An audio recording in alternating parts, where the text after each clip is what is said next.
Ngobrol Psikologi Jadi Asik sesi 3. Oke, perkenalkan saya Gita. Hari ini saya yang akan memoderatori pertemuan kali ini dengan narasumber yang kece, dengan materi yang kece juga. Oke, sebelumnya saya mau menyapa dulu semuanya. Di sini ada beberapa ibu dan bapak dosen juga, kemudian ada, udah cukup banyak ya pada masuk. Kayaknya tertarik dengan judulnya ini. Seperti kita tahu hari ini kita akan membahas terkait tentang forgiven or forgotten. Masih dalam suasana Lebaran, makanya diangkat tema memaafkan di sini. Dan kita akan langsung bicara dengan narasumbernya nanti. Sebelumnya saya akan bacakan dulu CV-nya. Oke, hari ini narasumbernya ada Ibu Desianti ya, rekan-rekan semua. Ibu Desianti adalah dosen Fakultas Psikologi UNJ dan juga merupakan Kepala UPT-LBK. Halo Ibu. Halo. Ibunya udah nongol. Baik, oke. Ibu lahir di Jakarta 7 Desember, menempuh pendidikan S1 dan S2-nya di Universitas Indonesia. Kemudian S3-nya kece banget ini di Charles Darwin University Australia. Nah, Bu Desi ini bidangnya sebetulnya di psikologi pendidikan. Cuman kemarin punya selidik, Ibu bilang katanya Ibu itu tidak pernah berhenti belajar. Jadi, jadi masih belajar tentang seluk-beluknya psikologi itu masih banyak, sering ikutan workshop, seminar, pelatihan-pelatihan. Nah, makanya di materi kali ini kita akan bertanya langsung sama narasumbernya nih di sini. Gitu. Oke, untuk susunan acaranya, karena pembukaan, kemudian nanti materinya akan bersifatnya interaktif ya. Jadi nanti kalau misalnya pemateri akan bertanya, silakan teman-teman boleh langsung respon di chat aja. Jadi misalnya ditanya ada pertanyaan tertentu, silakan dijawab di chat. Nanti itu akan kita bacakan juga. Kemudian nanti diakhiri dengan tanya jawab 10 menit. Dan kemarin sepertinya pada saat mendaftar kan sudah diberitahu ya, kita akan foto bersama dan juga ada tulisan lebaran yang sudah disuruh tulis. Nanti kita akan foto bersama di akhir. Oke, Bu Desi sudah siap? Oh iya, kita. Oke, siap. Sip, saya akan kembalikan panggungnya ke Ibu Desi. Silakan Ibu. Iya, terima kasih Mbak Gita. Assalamualaikum warahmatullahi wabarakatuh. Selamat siang semuanya. Apa kabar? Semoga dalam keadaan sehat walafiat ya. Sebagaimana tadi sudah disampaikan oleh Mbak Gita bahwa topik ini dipilih karena masih dalam konteks Lebaran ya, memaafkan judulnya ceritanya. Lalu sebetulnya juga ini tugas negara nih dari Bu Zarin. Bu Zarin memerintahkan kepada saya untuk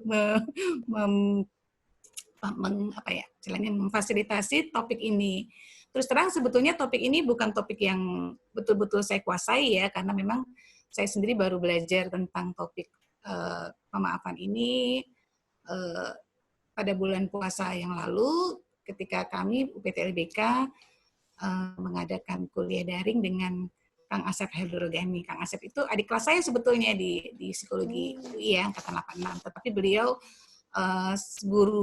guru kita lah, guru dari kebanyakan teman-teman psikolog, karena beliau ahli dalam bidang psikologi klinis, beliau juga punya pengalaman pesantren dan sebagainya dan sebagainya. Jadi terus terang, jadi memang ini saya lebih pada menyampaikan kembali apa yang sudah saya pahami dari kegiatan kuliah daring kemarin supaya pemanfaatannya lebih luas lagi. Gitu. Oke, juga materi ini memang dari banyak saya ambil dari bukunya Kang Asep tentang forgiveness therapy, dan nanti kita akan bahas mengenai 5W 1H ya. Jadi apa itu pemaafan, siapa, kapan, di mana, dan bagaimana. Gitu. Mungkin kita sekarang tadi sudah terkait dengan kegiatan, bukan kegiatan, saya suasana Lebaran. Barangkali bisa langsung next Mbak Gita ke, nah ini. Okay. Nah ini kan ketika kita Lebaran kan kita selalu mengucapkan selamat Idul Fitri, lalu mohon maaf lahir dan batin.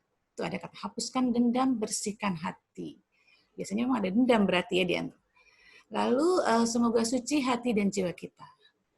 Dan kalau kita lihat di pom bensin ini kan kita mulai dari nol ya, gitu. Seolah-olah artinya memang impas nih, ada sesuatu yang sifatnya negatif, yang tadinya kita lakukan atau orang lain lakukan kepada kita, kemudian kita hapuskan, kita mulai dari nol lagi, gitu ya. Tapi kalau kita cermati ya, misalnya, kalau ketika Lebaran kan yang minta maaf tuh siapa? Kita minta maaf ya, mohon maaf ya, gitu. Semuanya saling minta maaf, gitu. Tetapi yang memberikan maaf, apakah kita juga memberikan maaf gitu? Rasanya lebih banyak suasananya lebih pada suasana yang kita meminta maaf ya. Kita minta maaf, orang lain minta maaf gitu ya. Jadi posisinya kita yang meminta maaf, orang lain juga minta maaf. Jadi tidak betul-betul sungguh-sungguh terjadi proses pemaafan. Kenapa sih maksud saya? Bagaimana itu bisa dikatakan tidak betul-betul terjadi proses pemaafan? Ya karena tadi sebetulnya kalau kita misalkan kita selidik lagi di dalam diri kita gitu, apakah kita betul-betul meminta maaf juga sesungguh-sungguhnya, atau apakah kita betul-betul memaafkan? Kan lebih banyak pada konteks tradisi, dalam konteks hubungan interpersonal atau etika pergaulan, ya udahlah pokoknya minta maaf gitu ya. Lanjut Mbak Gita, next ke berikutnya. Saya lupa nih tentang apa nih berikutnya nih. Oh, sekarang ada nih ya, seperti yang sudah sampaikan, kedua pihak berada dalam posisi minta maaf. Apakah ada yang berada pada posisi memberi maaf? Lalu apakah peminta maaf melakukannya dengan tulus? Gitu. Apakah pemberi maaf juga memang betul-betul melakukan pemaafan? Nah itu yang coba kita refleksikan lagi kemarin-kemarin gitu. Terus nanti biasanya kan kalau ternyata kita nggak melakukan dengan tulus, setelah Lebaran, ternyata kita mengingat lagi peristiwa yang pernah terjadi dalam hubungan kita dengan orang lain, masih teringat tuh, dulu dia kayak gini nih, sebenarnya masih sebel gitu ya, berarti kan berarti belum betul-betul melakukan pemaafan. Lanjut Mbak Gita, next. Nah, sekarang coba deh, sekarang saya ingin mengajak teman-teman ya, pikirkan atau pilihlah suatu peristiwa dalam kehidupan Anda di mana seseorang atau suatu situasi melakukan ketidakadilan terhadap diri Anda. Dan Anda merasakan sebagai objek dari peristiwa tersebut. Jadi merasa tersakiti, merasa terzolimi, gitu. Coba tolong tuliskan di kolom chatnya. Siapa sih tokoh atau orang tersebut? Yuk, saya mau lihat. Boleh siapa aja? Siapa yang bisa menuliskan semuanya? Semua boleh menuliskan. Siapa yang waktu coba pikirkan peristiwa yang pernah Anda merasa tersakiti, terzolimi, merasa berada pada posisi yang tidak adil gitu. Oke, ya, Ibu. Oke, siapa lagi? Oke, siapa aja? Yuk, boleh lanjut yang lanjutnya, yang lainnya. Yuk. Ya, yang lain. Ini saya juga menulis taruh. Abang, nenek, ayah. Dekat ya. Oke. Ayo yang lainnya boleh teman, tetangga, siapa dia orang di pinggir jalan pacar, barangkali pacar barangkali ya. Ada yang pacar teman saya. Udah pacar teman saya. Nggak direbut kan pacarnya kan? Sahabat, oke. Ya silakan, mantan. Ada deh, ya udah. Oke. Ya, lalu oke, lanjutnya kalau sekarang kita lanjut ke apa persisnya perasaan yang Anda alami pada saat itu? Apa? Rasanya apa?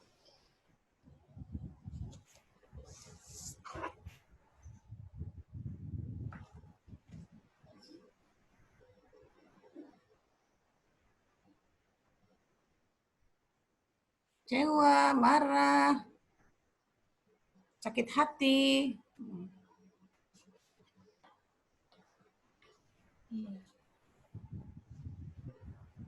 Ya, kita tunggu ya. Iya. Mungkin berat Bu, mengutarakannya berat kayaknya. Iya. Muak apa lagi? Udah?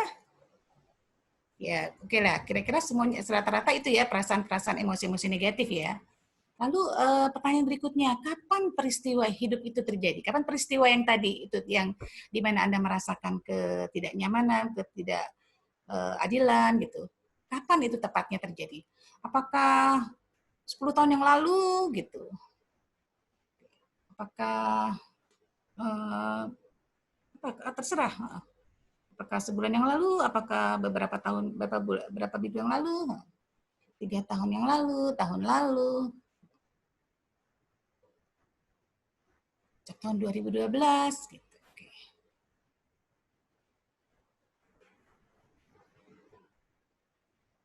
Waktu kecil.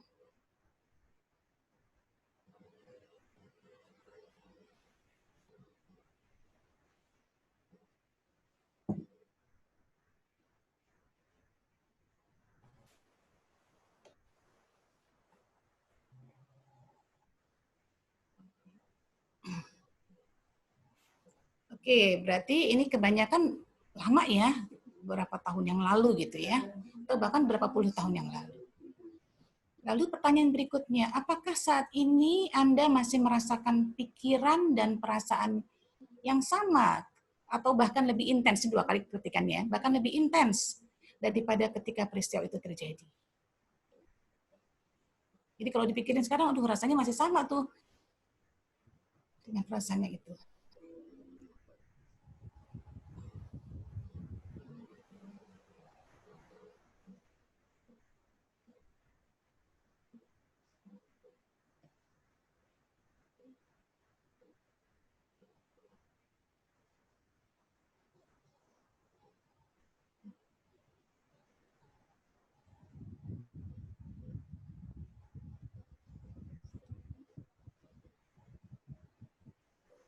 Oke, oke, nggak mau ingat-ingat lagi. Nah, jadi berusaha dilupain gitu ya.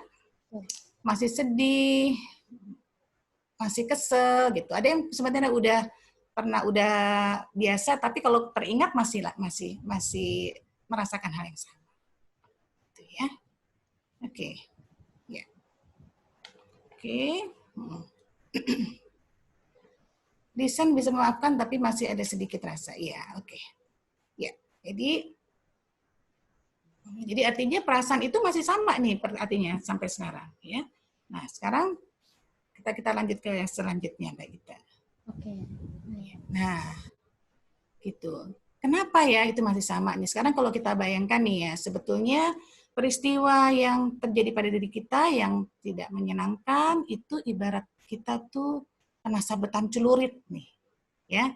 Kena sabetan celurit dari seseorang dan membawanya kemana-mana. Jadi itu kalau kita pikirkan sebetulnya peristiwanya tuh sudah beberapa tahun yang lalu. Bahkan mungkin hanya sebentar atau mungkin peristiwanya bisa hanya 5 menit atau bahkan tergantung peristiwa yang dialami gitu ya. Tetapi kok perasaannya masih terbawa sampai sekarang gitu ya. Nah, ini dikatakan oleh Dr. Hayes sebagai orang yang terkena sabetan celurit dan bawanya kemana-mana. Jadi bayangkan ya, celuritnya itu dilakukan oleh orang lain kan, berarti kan. Nah, lalu orang lain itu kita pegang tangannya, nih ceritanya. Terus kita tunjukkan ke orang lain, ini gue nih masih kena nih, rasanya seperti ini nih, gitu ya. Kita masih terikat dengan celurit tadi. Gitu ya. Lebih gimana tuh kalau misalkan rasanya gimana kalau kena sabetan celurit, sakit kan ya, tadi sakit berdarah-darah pasti gitu. Tapi kita nggak mau nyabut celurit itu gitu ya, artinya kita masih terikat dengan celurit tadi, berarti artinya kenapa tadi kita masih merasakan perasaan yang sama? Karena celuritnya masih menempel di badan kita bawa kemana-mana dan bertahun-tahun kita rasakan seperti itu. Gitu. Ini dikatakan sebagai kenapa itu dikatakan bahwa kalau orang yang tidak memaafkan itu ibarat yang terkena itu. Nah, sekarang kita akan bahas mengenai kenapa sih kita perlu melakukan pemaafan gitu ya? Apa pentingnya pemaafan itu gitu ya? Jadi kalau tadi kita konteksnya dalam memaafkan pada konteks Lebaran, itu kan konteksnya dalam hubungan interpersonal. Itu pembahasannya bahkan mungkin akan lebih jauh banyak ya, karena kan terkait dengan manajemen konflik, manajemen kemarahan dan komunikasi dan sebagainya. Nah, sebetulnya konteks pemaafan yang akan kita bahas di sini lebih pada konteks intrapersonal. Jadi bagaimana kita bisa melakukan pemaafan terhadap peristiwa yang dialami oleh kita, peristiwa yang zoliman dan orang lain pada diri kita, tetapi kita ingin hidup dengan nyaman terhadap peristiwa tersebut. Jadi nggak kebawa sampai sekarang seperti itu. Yang seperti tadi sudah disampaikan oleh teman-teman ya. Jadi apa itu pemaafan? Pemaafan itu memberi ampun, kesalahan, tidak menganggap salah lagi. Lanjut bagi kita mungkin ini kalau definisinya seperti ini, tetapi sebetulnya kalau bisa dibaca ya perangkat motivasi untuk tidak membalas dendam, kesediaan mengatasi hal yang negatif. Sorry, naik lagi Mbak Gita. Okay. Next. Naik lagi Mbak, balik lagi Mbak. Balik lagi. Balik lagi. Ya, jadi bukan sorry Mbak, naik ke atas lagi Mbak. Ke sebelumnya, ke definisi Mbak. Oke, definisi. Iya. Oke. Jadi artinya di sini kita justru lebih pada kesediaan kita untuk melepaskan hal-hal yang negatif yang kita alami, bahkan lebih jauh lagi adalah kita bisa berbuat baik kepada orang itu. Itu berat banget itu ya. Mbak kita ya, boro-boro berbuat baik sama memberikan nuansa yang lebih positif gitu ya, bahkan menjadi netral aja itu sesuatu yang berat.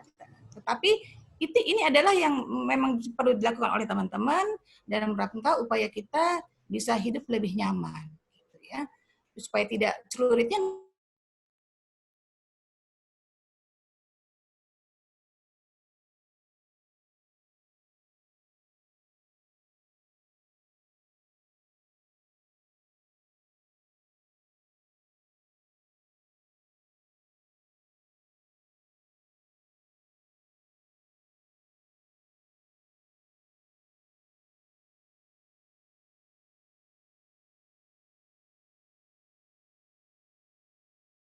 dengan cara pandang yang berbeda.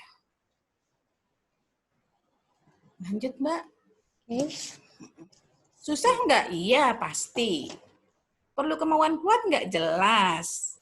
Perlu upaya keras nggak? Pasti juga. Jadi memang kenapa kok susah ya? Karena tadi sebetulnya kita sendiri awalnya ya, peristiwa itu, kenapa peristiwa itu walaupun sebenarnya peristiwa itu sudah lama terjadi, tetapi kok masih terasa di diri kita, gitu. Artinya kan kita memperkuat ingatan tentang peristiwa itu kan bertahun-tahun hidup terus di dalam benak kita, gitu. Teringat terus, gitu. Nah, kalau kita mau mengubah sudut pandang kita, tentu saja perlu usaha yang keras, perlu upaya yang kuat, yang mungkin berkali-kali gitu ya, nggak cukup sekali gitu tentu saja ya, karena tadi yang udah ibaratnya kan udah berkerak ya, udah lama sekali mengendap dalam benak kita, maka kita juga harus melakukannya supaya kita mengeluarkannya dengan menghapusnya, bukan menghapus ya, memodifikasinya, melakukan sudut pandang yang berbeda dengan cara yang juga lebih keras lagi. Nah, banyak faktor yang berpengaruh dalam pemaafan ini. Memang nggak mudah tadi ya, karena kan bisa jadi karena situasinya apakah situasinya tersebut betul-betul betul-betul sangat signifikan terjadi pada diri kita dibanding ada juga misalnya ada peristiwa yang nggak terlalu berat atau sangat berat. Nah, itu mempengaruhi bagaimana seberapa jauh kita bisa melakukan pemaafan ini. Lalu relasi kita terhadap orang tersebut. Apakah dia orang yang terus-menerus kita ketemui sehari-hari, ataukah kita jarang ketemu, apakah dia teman dekat, apakah dia saudara, ataukah dia hanya orang yang selintas lalu yang ketemu di jalanan, itu kan juga mempengaruhi. Kepribadian kita juga berpengaruh. Ada karakteristik kepribadian tertentu yang memang lebih mudah untuk melihat perspektif dari orang lain. Ada karakteristik kepribadian tertentu yang lebih terbuka, lebih open-mindedness, gitu. Tapi ada kepribadian tertentu yang mungkin lebih sulit untuk menerima atau mengubah sudut pandangnya sehingga ya cenderung ya udah yang dilihat segitu aja gitu ya. Itu juga mempengaruhi bagaimana proses pemaafan yang terjadi. Yang keempat, faktor budaya. Nah, ini faktor budaya nih. Ini juga nih menarik nih. Karena cerita rakyat Indonesia kalau kita baca-baca dari buku-buku cerita rakyat ya, kan isinya tentang balas dendam ya. Kita orang Indonesia kurang punya skema tentang bagaimana melakukan pemaafan. Bagaimana berbuat baik, bagaimana membalas hal-hal yang buruk dengan hal-hal yang baik gitu. Yang terjadi adalah cerita tentang bagaimana kita membalas dendam. Ingat cerita tentang Empu Gandring nggak dulu tuh? Yang terus-menerus kan berantai gitu ya. Nah itu, jadi kan ini juga yang membuat faktor budaya berpengaruh bahwa kita nggak mudah memaafkan karena kita skema yang kita miliki adalah skema balas dendam. Oke, lanjut.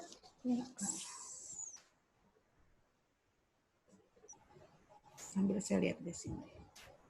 Nah, oke, tantangan kesulitannya di mana? Nah, ini rupanya juga nih terkait dengan belief-belief yang dimiliki oleh kita. Yuk, sekarang coba. Belief-nya sama nggak? Teman-teman merasa gini nggak? Kenapa kita nggak memaafkan? Karena dengan tidak memaafkan, kita memperoleh simpati dan perhatian dari lingkungan. Setuju nggak tuh dengan pernyataan itu? Kan kalau kita nggak usah maafin, kita berarti nanti kita dapat perhatian, simpati dan perhatian dari lingkungan kok. Kan biasanya kan orang bersimpati kan kalau sama kita kan kita sebagai korban ceritanya. Ya enggak? Ya. Lalu kalau dengan tidak memaafkan juga menunjukkan bahwa secara moral Anda benar dan pelaku salah. Nih, iya dong dia yang salah dong, gue kan benar gitu. Jadi ngapain maafin gitu. Dengan tidak memaafkan juga pembenaran atas kemarahan yang terjadi. Ya wajar dong kalau saya marah, ya udah jadi ngapain maafin. Lalu dengan memaafkan sama saja saya menjadi pecundang. Jadi kita kalah dong ya sama dia yang menang. Lalu kalau kita maafin, maka kita jadi nggak bisa membela hak kita. Kita harus membela hak kita, makanya kita nggak usah maafin. Ini juga belief-belief yang ada di kita. Lalu kalau memaafkan berarti memberi keuntungan pada pelaku sehingga akan berbuat lagi. Enak aja dia dimaafin, ntar dia begitu lagi.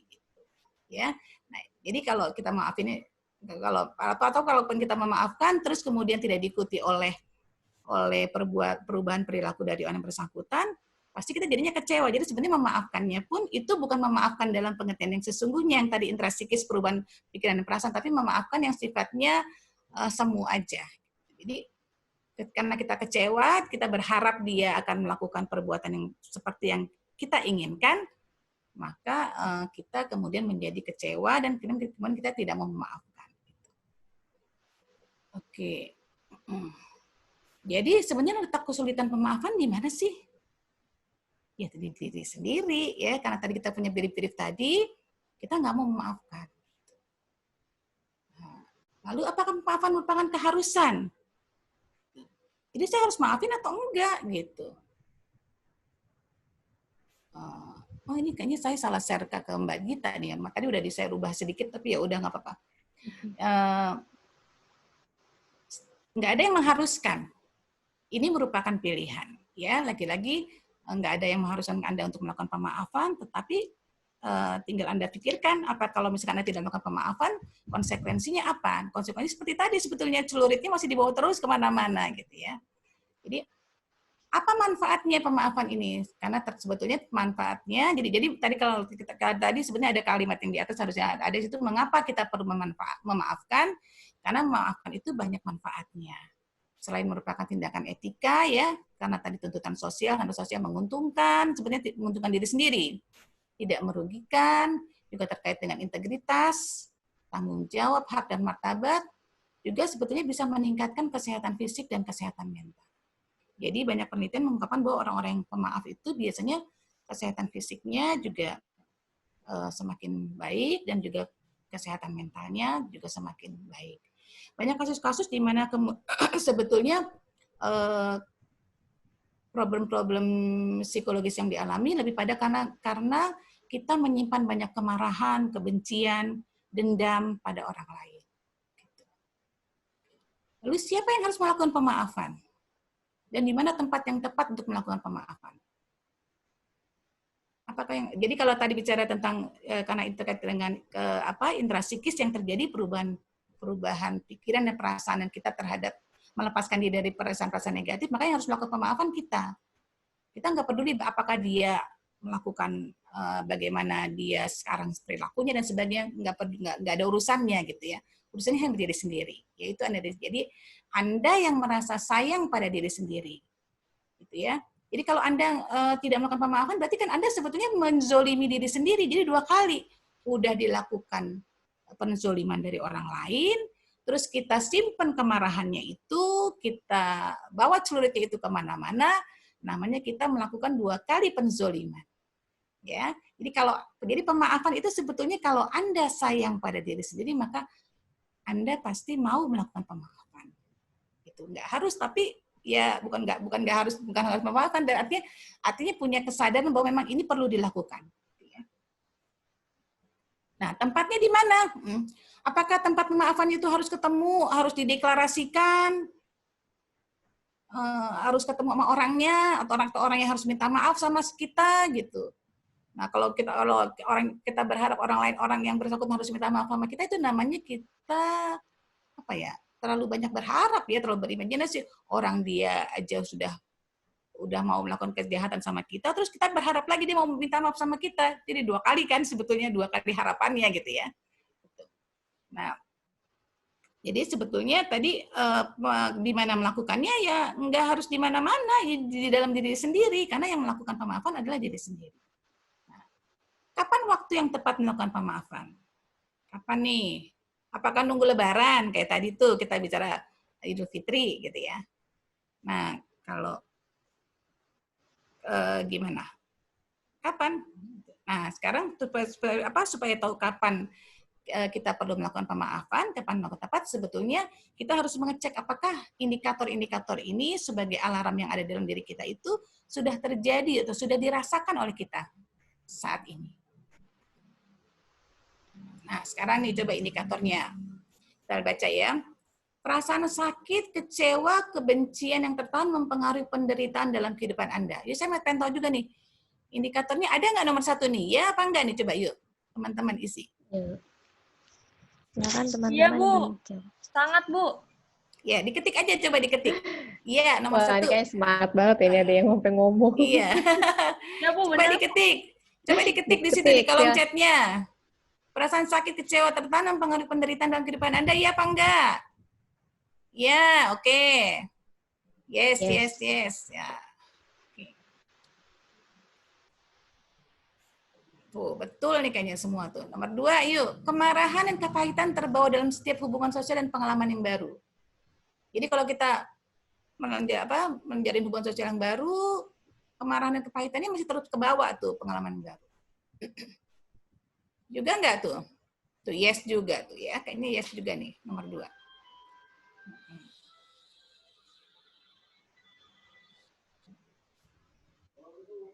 Mudah terpicu oleh peristiwa yang memiliki kemiripan.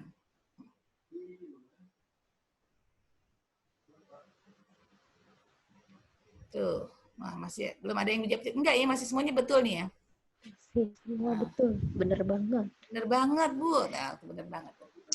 Lalu atau bisa tiba-tiba gini, orang lain ngatain, kayaknya lu hidup lu penuh beban deh, misalnya tiba-tiba ada teman yang ngasih katain gitu. Orang lain mengatakan bahwa diri Anda menanggung beban. Nah, ini kalau ada orang yang bisa apalagi udah kelihatan tuh berarti dari raut wajah ya, dari raut wajah, dari ekspresi, bebannya berat banget gitu ya. Lalu mudah marah oleh hal-hal yang sepele. Hal-hal yang kecil langsung tersulut tuh, sumbu pendek, senggol bacok. Mudah merasa cemas atau merasa tertekan atau merasa putus asa.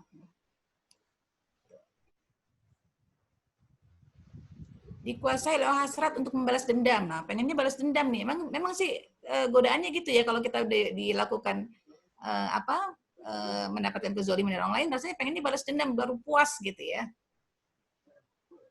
Tapi apakah demikian gitu? Ternyata banyak kasus-kasus yang kemudian diceritakan oleh Kang Asep bahwa orang-orang yang kemudian atau kalaupun gue gak balas dendam, kita berharap dia mendapatkan mendapatkan hukuman ataupun konsekuensi yang setimpal gitu ya. Terus kemudian apakah ketika dia sudah ketika orang tersebut sudah mendapatkan hukuman yang setimpal, apakah kemudian perasaan marah kita tetap hilang? Ternyata enggak juga gitu ya. Lalu memiliki pikiran buruk. Ya, tunggu saya baca dulu. Oke, ya, terhadap situasi dan orang. Menghindar untuk berhubungan dengan sejumlah orang. Ini berarti artinya nggak mau berhubungan dengan orang-orang tertentu, nggak mau berteman dengan orang tertentu, dan sebagainya. Sering merasakan penderitaan dalam hidup. Duh, kayaknya hidup gue menderita banget, gitu ya. Merasa hidup kita kehilangan makna dan tujuan.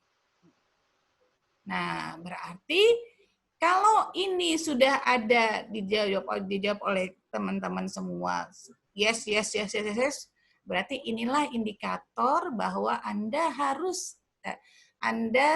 sebaiknya nggak harus, saya nggak boleh mengharuskan ya, karena kan nggak ada pilihan ya. Pilihan, betul. Pilihan itu. Anda sebaiknya melakukan pemaafan. Gitu. Ya. Oke, selanjutnya sambil saya lihat di sini. Next, Mbak Rita. Nah, nih kemudian sekarang kali juga ada pertanyaan. Maafkan itu sama dengan melupakan nggak sih sebetulnya gitu? Kayaknya kalau dilupakan, apakah kalau dengan melupakan berarti kita sudah melakukan pemaafan? Kalau judulnya tadi kan forgiving or forgetting ya, gitu ya. Nah, kalau sebenarnya kalau kita lihat, kalau kita ingat dengan yang belajar tentang teori psikologi umum nih, ingat nggak tentang memori, ya? Kita bisa melupakan peristiwa yang dianggap remeh, yang sepele ya. Sebetulnya itu bukan peristiwa melupakan, karena sebenarnya tidak pernah ada proses melupakan karena tidak pernah masuk dalam ingatan kita, ya kan? Jadi itu bukan melupakan sesungguhnya. Kita nggak pernah berusaha mengingat gitu. Tetapi kalau peristiwa-peristiwa yang tadi dialami oleh teman-teman kan pasti kan masuk ke dalam ingatan dong, gitu ya. Nah, lalu ingin dilupakan ceritanya. Kalau dilupakan tuh artinya kan masuk ke dalam memori kita, naruhnya di mana, terus kita susah merecall-nya lagi, gitu ya. Nah, ada upaya untuk kita melupakannya secara sadar. Kita tekan ke dalam bawah sadar kita, itu disebut dengan supresi. Jadi kita berusaha melupakan, tetapi sesungguhnya peristiwa dan emosi itu kan punya kaitan yang erat. Jadi upaya untuk melakukan upaya untuk melupakan itu sebetulnya akan sulit karena biasanya ketika emosinya kita masih ada, maka ingatan itu langsung terungkap kembali, ya. Nah, kalau upaya untuk melupakannya dilakukan secara tidak sadar, ini kita sebetulnya nggak bicara tentang itu ya. Itu biasanya disebut dengan represi dan ini merupakan karakteristik post traumatic stress disorder. Jadi itu melupakan, kita nggak tahu, kita bahkan nggak ingat sama sekali peristiwanya. Misalkan peristiwa traumatis gitu ya, itu memang dilupakan sama kita, betul, tapi secara tidak sadar. Tapi sebetulnya emosi-emosi yang terkait dengan peristiwa-peristiwa itu masih terus ada, masih tetap hidup. Dan itu akan muncul ke dalam perilaku-perilaku yang mengganggu. Misalnya jadi sulit tidur, jadi cemas, jadi mudah marah, dan sebagainya. Ya. Jadi yang harus dilakukan sebenarnya bukan melupakan, tetapi kita mengingatnya. Ya, kita dengan sadar mengingatnya, hanya kita melepaskan ikatan emosi negatif dari peristiwa tersebut. Jadi kita membebaskan diri dari emosi negatif. Jadi pada saat mengingat perasaan kita tetap nyaman-nyaman aja gitu ya. Peristiwanya ingat-ingat gitu. Jadi bukan dilupain gitu ya. Nah, bagaimana melakukan pemaafan? Nah, 4 tahapan pemaafan menurut Robert Enright ini jadi pertama adalah uncovering, membuka emosi yang tertutup. Ya, kita mengakui bahwa kita memiliki emosi tersebut dan mengekspresikannya. Nah, seringkali kan kita mungkin berusaha menahan emosinya, kita nggak mengenali. Jadi justru dibuka. Apa kita lihat nih peristiwa itu, pada saat peristiwa tersebut emosi apa yang kita rasakan. Lalu kita namakan emosinya apa? Apakah kita kesel, marah, gitu. Dan kemudian kita berusaha mengekspresikan emosi tersebut dengan tepat, ya. Nah, cara mengekspresikannya tentu saja ada cara-caranya, tekniknya, ya. Nah, ini biasanya ahli-ahli psikologi klinis nih yang jago nih dalam melakukan seperti ini. Tapi Anda sendiri sebenarnya bisa melakukan dengan kegiatan sehari-hari. Nah, setelah kita tahu, kita mengetahui emosinya apa, kita mengakui bahwa kita memiliki emosi tersebut, kita kita kemudian memutuskan untuk melakukan pemaafan berdasarkan pertimbangan bahwa pemaafan itu demi untuk kebaikan dan kesehatan mental kita. Gitu. Oh oke, kalau gitu saya mau memutuskan untuk melakukan pemaafan. Ya. Nah, lalu setelah kita memutuskan, maka kita harus melakukan pemaafannya tadi. Kita melakukan kerja pemaafan melalui pemahaman apa yang terjadi, kita mengabaikan untuk melakukan balas dendam, lalu berbelas kasih untuk diri sendiri dan orang lain. Jadi kita harus kasih sayang sama diri kita, berbelas kasih. Nah, yang keempat adalah tadi discovery, menemukan makna di balik musibah itu. Nah, kalau udah sampai keempat ini, wah keren banget nih. Bahwa sebetulnya kalau jadi kita ingat kemarin waktu minggu lalu Bu Zarin bicara tentang resiliensi, ya, artinya kan bagaimana kita bisa coping terhadap situasi yang kita alami. Kemudian dua minggu yang sebelumnya, ini berarti sangat berkaitan nih bagi kita nih. Waktu Bu Mauna juga menyampaikan tentang self compassion ya. Jadi saat kita berbelas asih, kita juga resilient, menjadi orang yang resilient. Kita bisa menemukan makna di balik musibah ini, di balik peristiwa ini apa sih maknanya? Oh, kalau saya nggak dapat peristiwa itu berarti saya nggak bisa begini. Saya bisa menjadi orang yang kuat seperti ini karena saya pernah mengalami suatu peristiwa tersebut. Sehingga ketika nanti saya menghadapi peristiwa yang serupa, maka saya tahu bagaimana respon saya yang selanjutnya yang seharusnya. Oke. Nah, lalu cara yang dapat dilakukan nih. Jadi pilihlah untuk selalu menjadi subjek, bukan objek dari peristiwa. Jadi tadi itu, kalau kita menjadi subjek, kita tahu bahwa oh peristiwanya seperti itu. Saya harus bagaimana supaya saya harus merasa nyaman. Berarti kita punya pilihan bebas untuk menentukan tindakan agar pikiran dan perasaan kita menjadi nyaman. Nah, tentu saja kita harus punya belajar keterampilan untuk menghadapi beragam pilihan respon. Jadi kalau menghadapi orang yang seperti itu lagi, maka saya harus bagaimana supaya saya bisa nyaman. Kalau ingat permainan gunting batu sama kertas. Nah, itu kita kan harus punya beragam cara. Kalau menghadapi orang yang gunting harus gimana supaya kita draw, supaya kita menang misalnya, supaya kita nyaman. Berarti kalau gunting harus dengan batu ya Mbak kita ya. Saya lupa. Batu. Kalau batu dengan kertas gitu ya. Nah, itu kita harus punya fleksibilitas untuk menggunakan beragam respon. Ya. Ini lagi azan tempat saya, mengganggu nggak? Ya. Belajar untuk bersikap asertif. Nah, ini mengkomunikasikan. Jadi kan seringkali kalau kita menjadi objek dari suatu peristiwa, kita menjadi orang yang pasif kan? Seperti tidak berdaya untuk melakukan apa-apa. Atau kita sebaliknya kita menjadi orang yang agresif, malah kita balas dendam lagi gitu ya. Nah, yang tepat sebetulnya adalah menjadi asertif, jadi tidak agresif dan tidak pasif, tetapi win-win solution.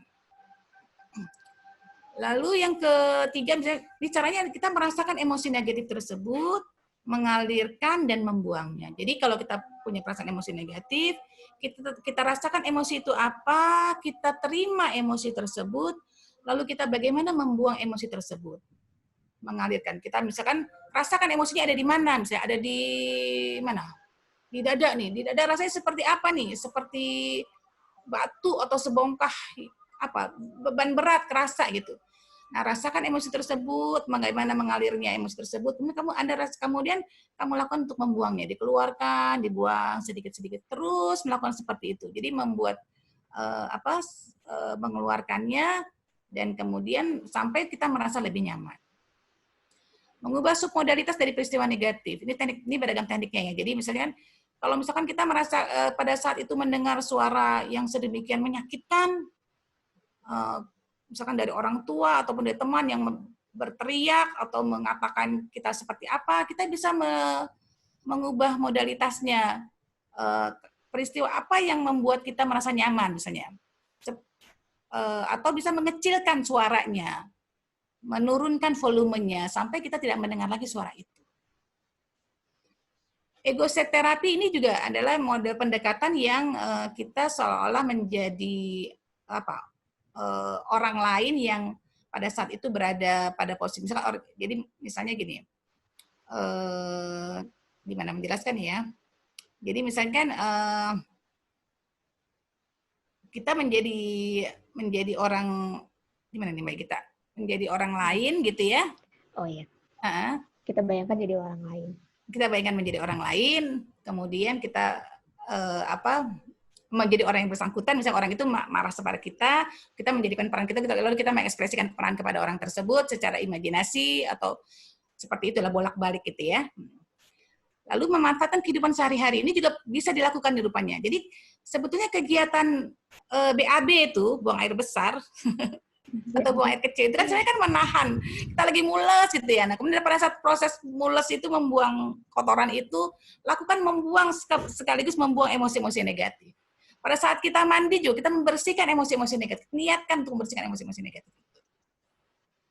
Dan yang ini yang paling terakhir susah nih sebenarnya nih Mbak kita nih, mendoakan untuk orang yang berbuat tidak baik kepada diri kita. Kita mendoakan bahwa dia diberikan kesehatan, diberikan kemampuan untuk berbuat menjadi orang yang lebih baik dan sebagainya. Jadi betul-betul ini pemaafan yang sangat totalitas sebetulnya. Kita jadi bukan sekedar dari yang negatif menjadi netral, bahkan dari yang perasaan kita yang negatif, bahkan kita bisa berbelas kasih pada orang yang bersangkutan. Oke, lanjut, Mbak. Udah ya kayaknya Mbak ya? Udah, ya? tinggal terakhir. Udah habis ya, tinggal quotes-quotesnya nih. Saat Anda memaafkan, Anda tidak sedang mengubah masa lalu, tetapi Anda yakin sedang mengubah masa depan. Ya, menahan kemarahan seperti menggenggam batu bara dengan maksud melemparnya kepada orang lain, tapi kita sendiri yang terbakar. Ya. Kemarahan membuat Anda semakin rendah, sedangkan pemaafan memberi daya Anda untuk tumbuh melampaui diri Anda. Gitu. Iya, kayaknya cukup gitu kali ya Mbak Gita ya. Jadi tadi kita sudah bahas mengenai apa itu pemaafan, siapa yang melakukan pemaafan, di mana pemaafan itu terjadi, pada diri sendiri rupanya gitu ya. Kapan perlu melakukan pemaafan? Segera setelah kita ternyata banyak sekali kemarahan-kemarahan atau perasaan-perasaan atau indikator-indikator yang kita alami. Kemudian tadi apa, siapa, di mana, kapan, bagaimana melakukan pemaafan. Gitu. Udah deh. Gitu teman-teman, mudah-mudahan cukup bisa membantu. Oke, siap. Terima kasih, Bu. Oke, sepertinya waktunya sudah lebih. Saya berterima kasih untuk teman-teman yang tadi sudah memberikan dukungannya ke Kalista. Ini banyak sekali sebetulnya di sini. Dan untuk teman-teman yang lain juga, kalau misalnya masih punya permasalahan yang mungkin mirip atau ada masalah dengan pemaafan, nanti bisa langsung ke OPT ya, Bu ya? Iya. Jadi, UNJ Peduli juga membuka sesi konseling. Iya, UNJ Peduli juga sesi konseling. Tenang, di sini nanti aman lah, insya Allah, menggunakan kaidah-kaidah yang ada. Oke, baik. Kita tutup ya, Bu, berarti. Iya. Nanti kalau ada yang misalnya belum puas, boleh. Iya, boleh kok. Boleh langsung ke Bu Desi. Wah, Ibu boleh. Lucy muncul di situ. Oke. Bu Lucy ya, Bu Lucy nggak usah saya aja, Bu Lucy. Bu Lucy mau ini pribadi.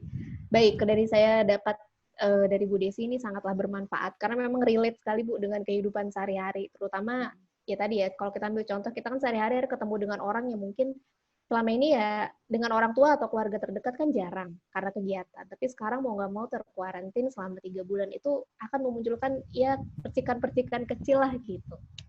Jadi itu terkadang membuat kesal lah, marah lah gitu, dan ternyata memaafkan itu pilihan Ibu ternyata ya. Dan pilihan, tapi kan walaupun itu pilihan, tapi tinggal disadari aja apakah mau tetap menyimpan kemarahan dan dendam itu dan dalam diri kita terus menerus panjang hayat kita dan mengganggu kesehatan mental kita. Betul. Dan melupakan itu ternyata bukan memaafkan, ya Bu ya. Ternyata itu. Jadi memang tempat paling tepat memaafkan itu adalah diri kita sendiri. Jadi memang kembalilah ke diri, coba telusuri ke dalam diri kita, apakah kita memang ingin lepas dari itu supaya lebih bisa well-being lah. Gitu. Oke, terima kasih untuk semuanya. Nah, kita sebelum ditutup akan ada sesi foto-foto dulu. Gitu. Sesi foto jangan pada bubar dulu ya. Ibu kemarin kita sudah boleh bermunculan. Boleh dinyalakan videonya semua biar terlihat muka-mukanya setelah mendapatkan siraman rohani di sore hari ini. Ternyata nih relate banget ya teori topiknya psychological well-being, self-compassion, resilient, forgiveness ini betul-betul deh.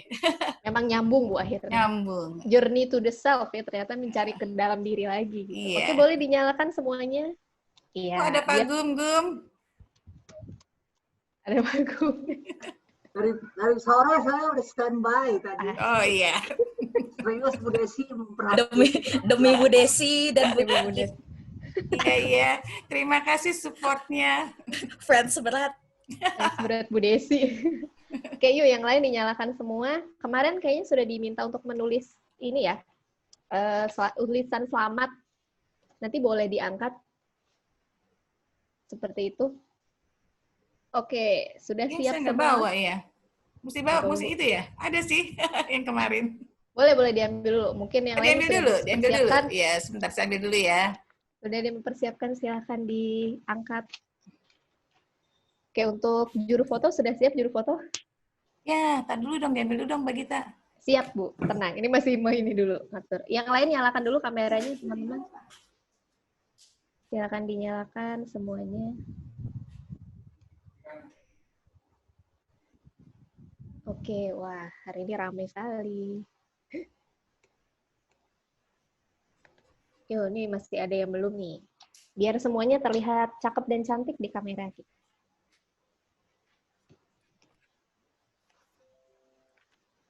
Udah. Siap. Oke, Kakak Ais, sudah bisa dimulai sesi fotonya kah? Sudah. Sebentar, Kak. Oke. Udah nyala? Ya, silakan diarahkan. Oke. Sebentar. Ya. 1, 2, 3.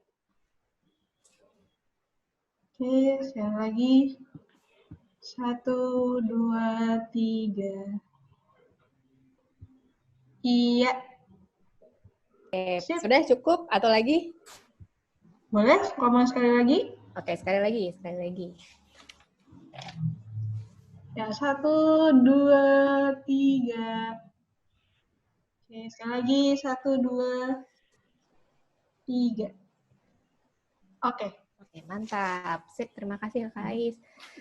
Baik, terima kasih Bu Desi untuk pencerahannya di sore hari ini. Ya, sama-sama juga. Terima kasih juga kepada para peserta yang sudah hadir dan mungkin merefleksikan dirinya. Semoga bermanfaat. Kita masih harus berjuang di tengah karantina ini ya, gitu. Jadi semoga konsep pemaafan ini dapat membantu healing diri kita lebih baik lagi nantinya. Gitu. Oke, terima kasih semuanya. Boleh kalau mau live silakan. Nanti bertemu lagi di Ngopsik selanjutnya ya. Boleh di-unmute loh. Iya, boleh. Kalau mau ngomong, mau dadah-dadah, mau maaf-maafan silakan. Dadah Bu Desi. Terima kasih Bu Desi, Mbak Gita, semua para dosen, teman-teman. Makasih atas Makasih Bu. Bu Desi keren. Makasih Bu. Materi yang sangat bermanfaat Bu. Terima kasih. Jangan lupa takbirannya Bu Desi. Ya.